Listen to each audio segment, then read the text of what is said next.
আসসালামু আলাইকুম ভিউয়ার্স, আপনারা কেমন আছেন? সবাই যে যেখানে আছেন ভালো থাকবেন, সুস্থ থাকবেন।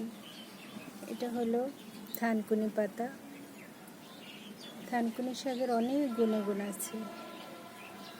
এই যে একটা আপেল গাছ লাগিয়েছে বাবলি, গ্রিন আপেল।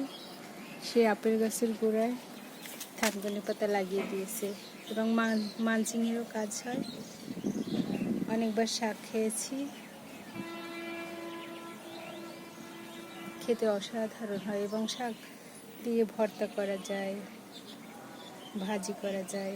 আমি সাধারণত ভাজি করি এবং ভর্তা বানাই। সবাই অনেক মজা করে খায় এবং খুবই ভালো লাগে। এই যে দেখুন কত সুন্দর হয়েছে শাকগুলো। আপনারা তো জানেন এই শাকের গুণগুণ অনেক অনেক পুষ্টি সমৃদ্ধ খাবার।